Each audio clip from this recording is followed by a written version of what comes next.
Welcome to fun family.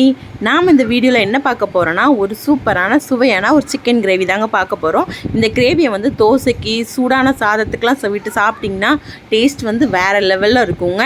அதை எப்படி பண்ணலான்னு வாங்க பார்க்கலாம். அதுக்கு பார்த்திங்கன்னா ஒரு சூடான பாத்திரத்தில் நம்ம வந்து தேவையான அளவு எண்ணெயை விட்டு சூடு பண்ணி எடுத்துக்கலாங்க. இது கூடவே வந்து ஒரு 2 பெரிய வெங்காயத்தை நல்லா வந்து பொடியாக கட் பண்ணி எடுத்து வச்சுருக்கேன். அதையும் உள்ளே சேர்த்து நல்லா பொன்னிறமாக வர அளவுக்கு நல்லா வதக்கி எடுத்துக்க போகிறோம்.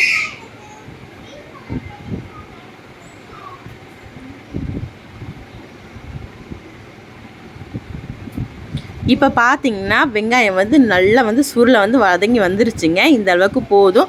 அதுக்கப்புறம் பார்த்தீங்கன்னா ஒரு தக்காளி மட்டும் நான் சேர்த்துருக்கேன். அதையும் நல்லா வந்து வதக்கி எடுத்துக்கலாம்.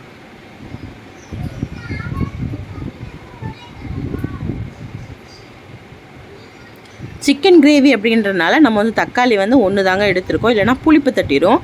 ஸோ வந்து 1 மட்டும் போதும்.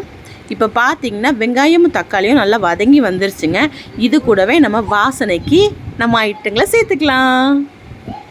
சேர்த்துட்டு அதையும் நல்லா வந்து பரட்டி விட்டுக்கோங்க. அதுக்கப்புறம் பார்த்தீங்கன்னா இஞ்சி பூண்டு விழுதை வந்து நான் வந்து இடித்து வச்சுருக்கேங்க. அதையும் உள்ளே சேர்த்து பச்சை வாசனை போகிற அளவுக்கு நல்லா வதக்கி எடுத்துக்க போகிறோம்.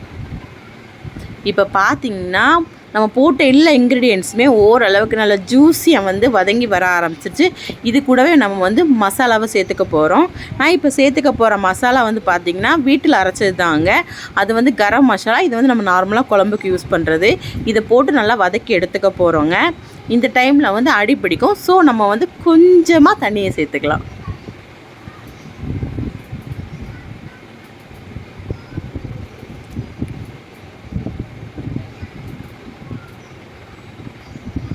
இப்போ வந்து நம்ம கம்மியாக தாங்க சேர்த்துக்க போகிறோம். ஏன்னா வந்து இப்போ அடிப்பிடிக்கக்கூடாது அப்படின்றதுனால நம்ம சேர்த்துருக்கோம். இப்போ நல்லாவே வந்து மிக்ஸ் பண்ணி விட்டுக்கலாம்.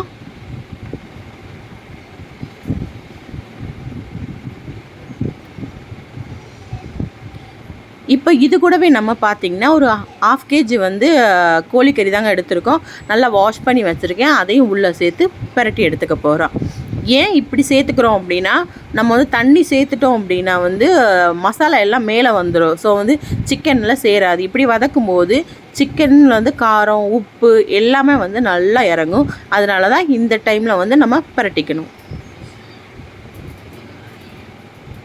இப்போ பார்த்தீங்கன்னா ஃபுல்லாக கிளறி விட்டுட்டு இதை நல்லா கொதி வர அளவுக்கு நல்லா விட்டுறணுங்க. அப்போ தான் ஒரு கொஞ்சமாக சிக்கன் வெந்ததுக்கப்புறம் அந்த ஜூஸினஸ் எல்லாமே சிக்கனோட சேரும்.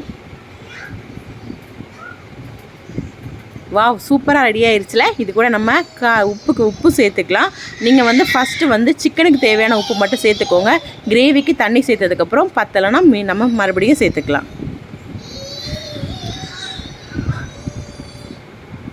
இதை சேர்த்து நல்லா கிளறிப்போம்.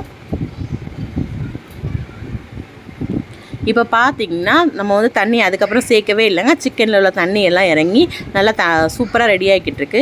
இது கூடவே நம்ம வந்து அரைச்ச தேங்காவை சேர்த்துக்கலாம். தேங்காவை சேர்த்துட்டு இதுவும் நல்லா பச்சை வாசனை போகிற அளவுக்கு நல்லா கொதிக்கட்டும்.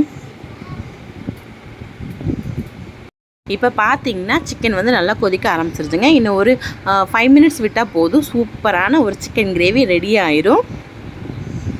பார்த்திங்கன்னா சூப்பரான சிக்கன் கிரேவி ரெடிங்க. நீங்களும் ஒரு வாட்டி ட்ரை பண்ணி பாருங்கள். ட்ரை பண்ணி பார்த்துட்டு எப்படி இருக்குன்னு எனக்கு வீடியோவில் கமெண்ட் பண்ணுங்கள். இந்த வீடியோ பிடிச்ச லைக் பண்ணுங்கள், ஷேர் பண்ணுங்கள். மறக்காமல் நம்ம சேனலை சப்ஸ்கிரைப் பண்ணுங்கள்.